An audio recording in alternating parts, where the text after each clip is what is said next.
Եվ ով հայրուսական դարավոր ժողովուրդների բարեկամությանը դեմ է, նա թուրքական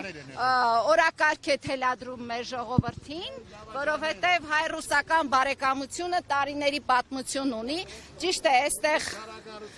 այստեղ Սորոսի վաստակները,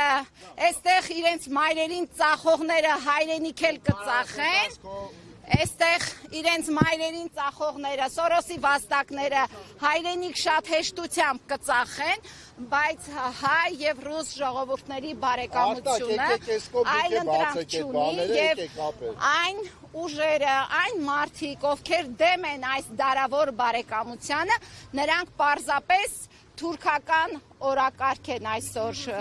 Նշում են, որ Ռուսաստանը հիբրիդային պատերազմ է անում Հայաստանի դեմ, հետևաբար որևէ պաշտոնյա չպետք է Հայաստան գա։ Դուք կիսում եք այս տեսակետը։ Ովքեր են նշում և ինչ են նշում, նորից ասացեք։ Որ Ռուսաստանը հիբրիդային պատերազմ է անում Հայաստանի դեմ, դաշնակից չէ, հետևաբար նրա որևէ պաշտոնյա չպետք է։ Ես ասացի, նրանք, ովքեր այդպիսի նշումներ են անում, նրանք, ովքեր հայ-ռուսական դարավոր բարեկամության հիմքերը փորձում են խարխլել, նրանք ոչ ավել, ոչ պակաս թուրքեր են և Հայաստանում թելադրում են թուրքական, ադրբեջանական օրակարգ։ Դե իրենք հիմնավորում են, որ 2022 թվականին Ռուսաստանը չի աջակցել Հայաստանին, Արցախի հանձնման գործում մեղադրում են Ռուսաստանին, որ խաղապահները ոչինչ չեն արել։ Նրանք ովքեր են, եթե անուններ էլ ասեք, ես ասացի, օրինակ, մայրերին դավաճանողները հայրենիք կվաճառեն, հայրենիք կդավաճանեն, մեր բարավոր բարեկամին կվաճառեն, կդավաճանեն։ Ես հիշում եմ, որ պատերազմից անմիջապես հետո Ռուսաստանի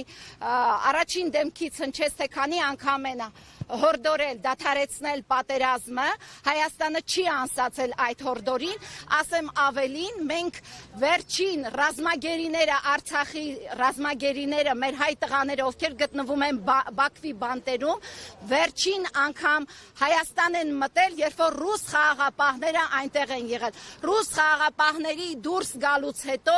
մեկ ռազմագերի Հայաստան չի վերադարձել։ Սա ինչի մասին է խոսում։ Տիկին Ռուզաննա, այստեղ նոր քիչ առաջ ձեզ մեղադրում էին, որ դուք ասում եք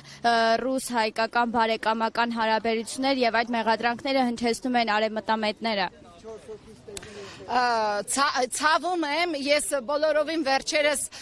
Եվրոպայի իմ ընկերներից մեկի հետ էի խոսում,